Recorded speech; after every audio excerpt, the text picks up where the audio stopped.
આજે ભક્તિ સંદેશની ટીમ પહોંચી છે મહેસાણા જિલ્લાના જમનાપુર ગામે કે જ્યાં 700 વર્ષ જૂની ગોગા મહારાજ ચૌહાણની પ્રતિમા સ્થાપિત કરવામાં આવી છે। જમનાપુરના ગોગા નામે પ્રચલિત આ ધામ પર ભક્તોને અપાર આસ્થા છે।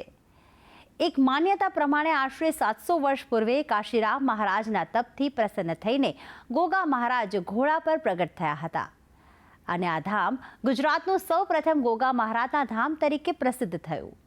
તો આવો દર્શન કરીએ અને મેળવીએ ગોગા મહારાજના આશીર્વાદ। મહેસાણાનું જમનાપુર ગામ કે જે આશરે 2000ની વસ્તી ધરાવતું ગામ છે। આ ગામમાં એક પૌરાણિક અને સુંદર ગોગા મહારાજ ચૌહાણનું ધામ નિર્મિત છે।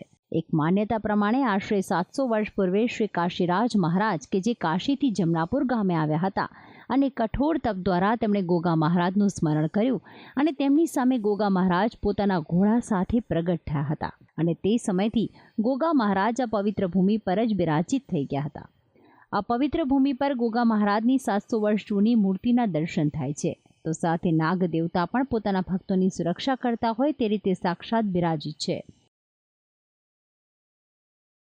સાથે આ ધામમાં આપને એક નાગનો રાફડો પણ જોવા મળશે જ્યાં સમયાંતરે પોતાના ભક્તોને નાગ દેવતા દર્શન આપ્યાની છે માન્યતા। જમનાપુરનો ગોગો તરીકે પ્રસિદ્ધ થયેલું આ સ્થળ ગુજરાતનું સૌપ્રથમ ગોગા મહારાજનું ધામ હોવાની પણ માન્યતા છે જેથી ગુજરાતમાં જ્યાં પણ ગોગા મહારાજનું મંદિર બનાવવામાં આવ્યું છે તે દરેક સ્થળે અહીંથી જ્યોત લઈ જવામાં આવી છે। આ ગામનું મંદિર બહુ પુરાતન અને ભવ્ય છે। અહીંયા આજુબાજુની પબ્લિકના 25-30 ગામોના લોકો દર પૂનમે દર્શને આવે છે અને મહાપ્રસાદીનો લાભ લે છે અને દરેક ધન્યતા અનુભવે છે। આ પૂજારી તરીકે હું સેવા પૂજા કરું છું। સવારની આરતી બાપાની 5 ને 20નો ટાઈમ રાખેલ છે। પછી 12:15 બાપાની થાળ પૂજા થાય છે અને સાંજના 4 વાગે પખાલ પૂજા થાય છે અને સાંજે સંધ્યા ટાણે બાપાની મંગળા આરતી થાય છે અને પછી બાપાને પોઢણ આરતી 9:15નો ટાઈમ રાખેલ છે। આ ધામમાં શ્રાવણ માસની પંચમી એટલે કે નાગ પાંચમનો ઉત્સવ ખૂબ જ ધામધૂમથી ઉજવવામાં આવે છે જેમાં નાગ પંચમીનો મેળો ભરાય છે જેમાં માત્ર ગામડા જ નહીં ગુજરાતભરમાંથી ભાગ લેવા લોકો આવતા હોય છે। તો વૈશાખ વદ તેરસે આ ધામમાં પાટોત્સવની ઉજવણી કરવામાં આવે છે। ઉપરાંત દર પૂનમે આ પવિત્ર ભૂમિ પર સદાવ્રત ચાલે છે જેમાં 2000થી વધુ લોકો માટે ભોજનની વ્યવસ્થા કરવામાં આવે છે। તો સાથે દિવાળીમાં 2 દિવસ ગરબાનું આયોજન કરવામાં આવે છે જેમાં ગામવાસીઓ ઉત્સાહથી ભાગ લેતા હોય છે। આ મંદિરમાં કરવામાં આવેલ રંગરોગાન આ મંદિરની સુંદરતામાં ઓર વધારો કરે છે। છેલ્લા 700 વર્ષથી આ પુરાણું મંદિર છે।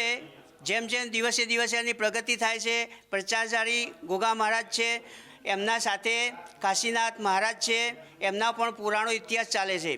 આ ભૂમિ એટલી પવિત્ર છે। અહીંથી ગુજરાતના ગમે તે ઠેકાણે ગોગા મહારાજનું મંદિર જો બંધાવ્યું છે તેઓ અહીંથી જ્યોત લઈને અહીંથી એનો ઇતિહાસ તેઓ બનેલો છે। મેઇન સ્થળ અમારું અહીંયા 700 વર્ષ જૂનું પુરાણું એ જ મેઇન સ્થળ છે અને જો વસ્યા છે ગોગા મહારાજ તે જમનાપુરના ગોગા મહારાજ તરીકે પૂજાય છે। આ જે સ્થાન છે આપણી હું વૈદિક રીતે વાત કરું તો આપણી વૈદિક પરંપરા સનાતન ધર્મની અંદર વૃક્ષની પણ પૂજા છે, ગાયની પૂજા છે, પીપળાની પૂજા છે, વડની પૂજા છે, એમાં સર્પની પૂજા છે। પણ આ સામાન્ય નથી। આ જે જગ્યા છે, આ સ્થાન છે એ સામાન્ય નથી। પરંતુ આ જે રાફડો છે 9 કુલના જે સર્પો અનંતમ વાસુકે શેષમ પદ્મનાભમ કમલમ શંખપાલમ કર્કોટકમ કાલિયમ તક્ષકમ તથા 9 નાગોના નામ છે એ 9 નાગોનો સર્વોપરી હોય તો એ આ ગોગ ચૌહાણ કહેવાય છે। આ એકલા ગોગ મહારાજ નથી કહેવાતા બેન, આને ગોગ ચૌહાણની એક ઓળખ પણ છે। આ ધામમાં નીલકંઠ મહાદેવ અને માતા પાર્વતીના પણ દર્શન થાય છે। તો સાથે જેના તપથી આ પવિત્ર ભૂમિ સ્થાપિત થઈ છે તેવા શ્રી કાશીનાથ મહારાજની પણ પ્રતિમા સ્થાપિત છે। તો સાથે જ કષ્ટભંજન હનુમાનજીની પણ એક અલૌકિક મૂર્તિની સ્થાપના કરવામાં આવી છે। આ ધામમાં કુલ 5 વખત આરતી થાય છે અને ગોગા મહારાજને ભક્તો દ્વારા શ્રીફળ, કુલેર અને કસુંબો જેમાં દૂધ અને સાકર મિશ્રિત કરીને અર્પણ કરવામાં આવે છે। તો આ ધામમાં દર્શન કરવાથી સર્પદંશ મુક્ત થવાય છે। આ ધામમાં વિદેશ જવાની ઈચ્છા પૂર્ણ થતી હોવાની પણ એક માન્યતા છે જેમાં જો ભક્ત વિદેશ જવાની ઈચ્છા તેને પૂર્ણ થાય તો 51 કિલો સુખડીનો પ્રસાદ ધરાવવામાં આવે છે। આ ધામ એટલું પવિત્ર છે કે ધામમાં ગોગા મહારાજના ગામ તરીકે જ ઓળખાય છે। ભક્તિ સંદેશ ન્યૂઝ મહેસાણા।